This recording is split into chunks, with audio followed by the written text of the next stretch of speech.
Hello friends, smile morning. आइए आज कुछ अच्छा सुनते हैं।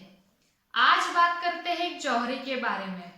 एक जौहरी था, उसके परिवार में उसकी बीवी और उसका बच्चा, तीन ही लोग थे। छोटा सा परिवार था, खुशखुशाल परिवार था। लेकिन एक दिन अचानक से जौहरी बहुत ही बड़ा बीमार हो गया और उसकी मृत्यु हो गई। अब मृत्यु होने के कारण उसका परिवार आर्थिक संकट में आ गया। पूरे परिवार को खाने के भी लाले पड़ गए थे। ऐसे में लड़के को उसकी माँ ने बुलाया और अपने हीरो का हार दिया और कहा कि बेटा, ये हीरो का हार लेकर तुम अपने चाचा की दुकान पर चले जाओ। तुम्हारे चाचा जी भी बहुत बड़े अच्छे जौहरी है, वो हमें इस हार के अच्छे दाम देंगे और हमारा थोड़ा दिन गुजारा अच्छे से हो जाएगा। बच्चे ने ऐसा ही किया, उस हार को लेकर अपने चाचा की दुकान पर चला गया और चाचा को दिखाया। चाचा जी ने भी बहुत ध्यान से उस हार को देखा, परखा और उस लड़के को कहा कि बेटा, अभी तो बाजार में बहुत मंदी चल रही है, ये हार तुम वापस लेकर जाओ। जब बाजार में तेजी हो तब इस हार को बेचना, क्योंकि अभी तुम्हें इस हार के ज्यादा दाम नहीं मिल सकते। तभी के लिए तुम ये थोड़े से पैसे लेकर जाओ, तुम्हारे काम आएंगे और कल से ही तुम मेरी दुकान पर नौकरी के लिए आ जाना, क्योंकि मुझे भी अभी बहुत बड़े विश्वसनीय लड़के की जरूरत है और तुमसे अच्छा विश्वसनीय लड़का और कोई हो ही नहीं सकता। लड़के ने अपने चाचा की बात मान ली और अगले ही दिन से चाचा की दुकान पर नौकरी के लिए आने लगा। चाचा जी ने भी उसे हीरे जवेरातों गहनों की परख करना अच्छे से सिखाने लगे। जैसे जैसे दिन बीतते गए लड़का बहुत बड़ा पारखी हो गया, उसको हीरे जवेरातों की परख करना अच्छे से आ गया। दूर दूर से लोग उस लड़के के पास हीरे जवेरातों की परख करवाने के लिए आने लगे।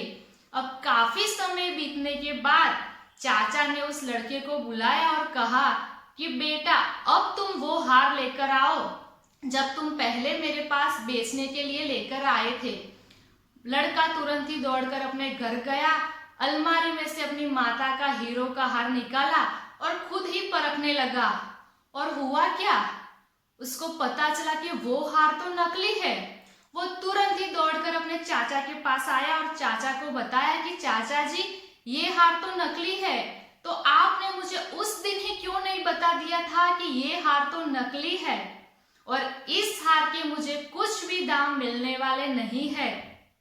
चाचा जी मुस्कुराए और बोलने लगे कि बेटा, उस समय तुम बहुत बड़े संकट में थे, तुम आर्थिक समस्या से जूझ रहे थे। अगर मैं भी उस समय तुम्हें ये बता देता कि ये हार हीरे का नहीं है, नकली है, तो उस समय तुम्हें मुझ पर भरोसा नहीं होता। तुम्हें भी यही लगता कि अगर तुम अभी आर्थिक स्थिति से जूझ रहे हो, संकट में हो, इसीलिए मैं भी तुम्हारा साथ नहीं दे रहा हूं और तुमसे झूठ बोल रहा हूं। लेकिन आज तुम्हें खुद ही सच का ज्ञान हो गया है, हीरे जवेरातों की परख करने का ज्ञान हो गया है, तो तुम खुद ही ये तय कर सकते हो कि सही क्या है और नकली क्या है। तो दोस्तों, हमारी लाइफ में भी ऐसा ही होता है। कम ज्ञान और गलत धारणाओं की वजह से जो बातें दूसरे हमें बताते हैं, या तो हम उन पर भरोसा ही नहीं कर पाते या हम उन्हें गलत मान लेते हैं। लेकिन समय बीतने के साथ, हमारे तजुर्बे के साथ, जब हमें खुद ज्ञान हो जाता है, तब हमें सही और गलत का पता चलता है। इस संसार में सच तो यह है कि बिना ज्ञान के जो भी हम सोचते हैं, देखते हैं और जानते हैं, वो सब गलत है। तो सबसे पहले हम हमारा ज्ञान बढ़ाना चाहिए। और दोस्तों, आपको अगर मेरी ये स्टोरी अच्छी लगी हो तो प्लीज इसे लाइक करें, अपने फ्रेंड्स और फैमिली के साथ शेयर करें और हाँ, हमेशा हंसते रहे, मुस्कुराते रहे।